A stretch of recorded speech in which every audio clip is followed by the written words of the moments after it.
Welcome everyone for another episode of The Exchange at the Art Institute of Charlotte. I'm Dylan Miles. And I'm Dominic Norman. Coming up today, we have your latest headlines and movie review of one of the year's best sci-fi films and an interview from the Art Institute professor.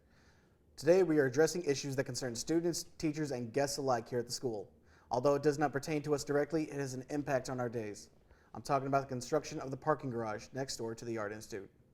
As you arrive or leave the school, you might have noticed the massive amount of red mud that accumulates at the exit to get out of the school. This is a menace to everyone's vehicles by getting inside the tread of the tires and clumping up on the side of the cars. As the rain continues, the mud will just linger longer, making this a more pressing issue.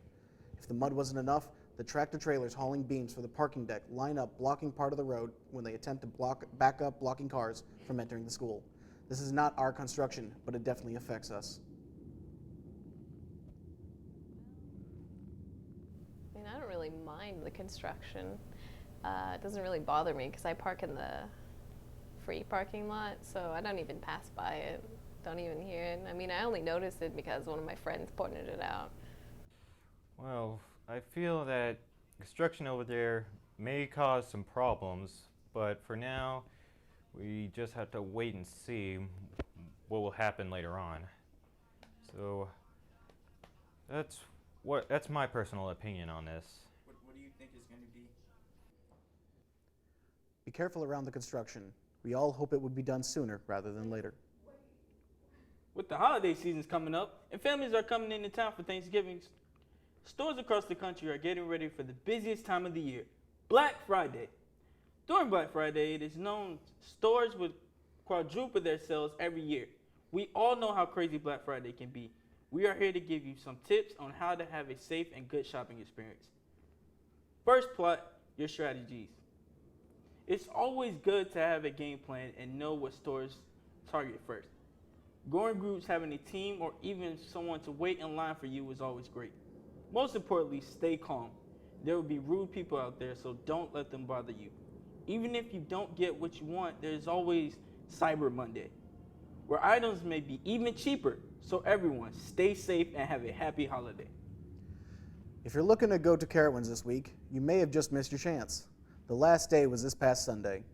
The theme park just concluded its annual Halloween event and are preparing for next year's activities with the inclusion of all new rides and shows, including brand new Plants and Zombies Garden Warfare, an interactive 3D ride. You'll be able to see acrobatics perform in the new Cirque Imagine show, not to mention the new water park.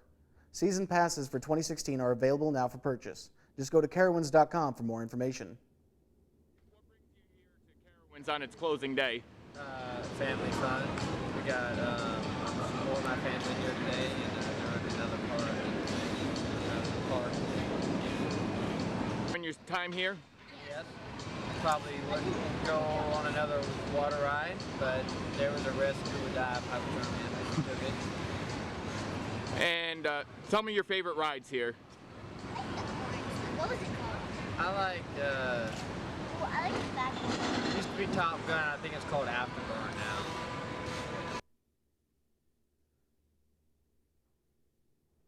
I'm certainly looking forward to those new rides. You? Yeah. Coming up next, we're joined by a resident movie expert to talk about one of the year's best Ex Machina. Stay tuned, guys. We'll be right back. Welcome back, everybody. I'm Dylan Miles, and this is Dominic Cuffey. We're here with our resident movie expert, Michael Butler. Hey, So what movie you got for us today? I brought in Ex Machina.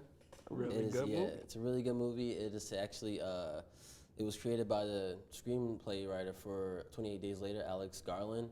The movie stars Domhnall Gleeson as Caleb, a programmer who wins this huge trip to go and visit his employer, who's played by Oscar Isaac, named Nathan. Nathan has created this new android with a really, really smart intelligence named Ava. And he pretty much wants Caleb's character to test Ava, the Turing test, which they used to give like way back when to test like artificial intelligence, see how smart they were and everything like that. So Caleb gets in this world, and Nathan is really this really eccentric, over the top genius type character who's like really reclusive and everything like that. And once Caleb gets in there, he meets Ava and they start to test and everything like that. That's when things take a pretty crazy turn. So. Yeah, I saw the movie. It was really good. I particularly liked the ending. I'm not gonna spoil it, but I liked it because it was surprising. You didn't see it coming. Oh yeah, you definitely didn't see it coming. I think the approach they took with it in the beginning, where they keep you guessing the whole way through the movie. You know, people who haven't seen it, like in the very beginning when he first gets there, you don't know who to trust. You don't know who's the bad guy. You know what I mean? And throughout the entire movie, it's kind of like a cat and mouse game to figure out what is actually going on and who's testing who and everything like that. So I think they use that tension to play off like really really well in the movie. Well, see, I've never seen it, and and so like it's, how do I put this? It's really just all sci-fi kind of opera-y in a sense. Yeah, Where in a sense. it tells like this giant grand story. Is that pretty much what you're saying? I'd say the movie is it's along those lines, but it's really like metaphorical because there's a lot of scenes in the movie where it's just Caleb and Nathan talking about their ideas or where the world's come to. Because in that universe that they live in, like Nathan's character is this big like Google style company genius and everything like that, and they started playing off of like how far technology's come and everything like that. So I mean, it's a good example of a few people trapped in a small space, because he also doesn't leave the compound the whole entire time. So it's a really good look into the human psyche, in a sense. No, I haven't seen it, but it definitely sounds like something interesting. But it does raise a rather interesting question. How soon do you think until we have to deal with something like that? We're dealing with it right now, dude. Well, I think that was the question of the movie. That's what pretty much it was all about. It was No, I'm saying where like it's more commonplace to see, robots and androids and all that stuff. How soon do you think we're close? How close do you think we are to seeing stuff like that? we getting there. Yeah, I mean, I can't put a time on it, but like, as far as like, I don't know, man, just with like the invention of like how smart like this stuff like Siri and what they're doing over in Japan and stuff like that, dude. I mean, definitely like in our kids' lifetime, I can foresee that happening. Siri gonna have a face. You just wait. All right. Well, that's all the time we have. Thank you for coming by. It's good being here, man.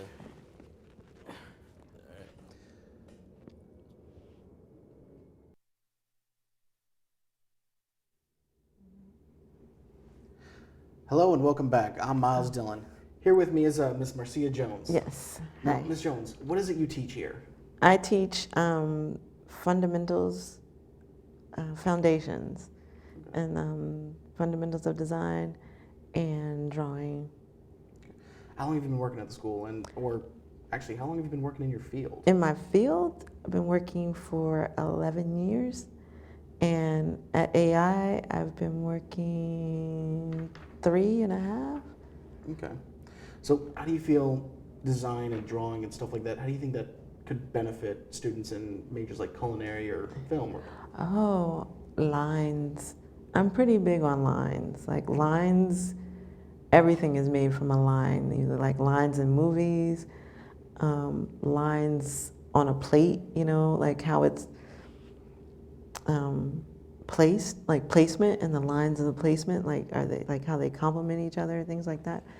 Fashion, how lines are cut, the lines of a garment.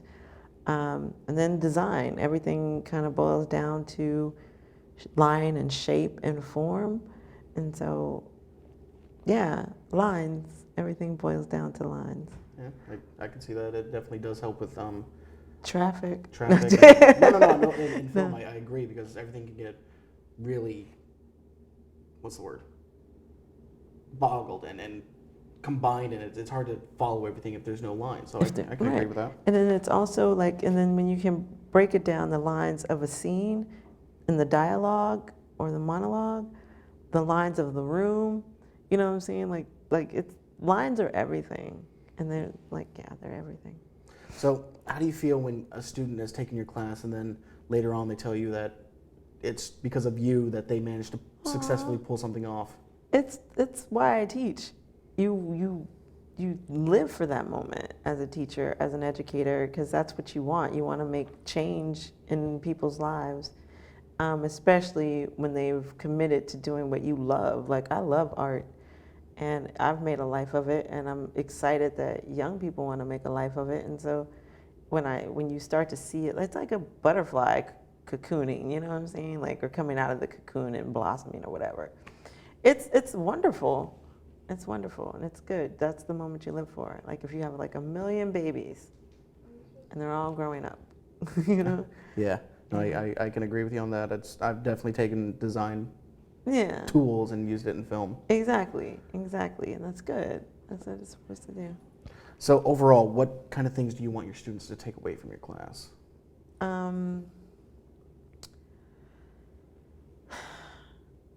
Identity.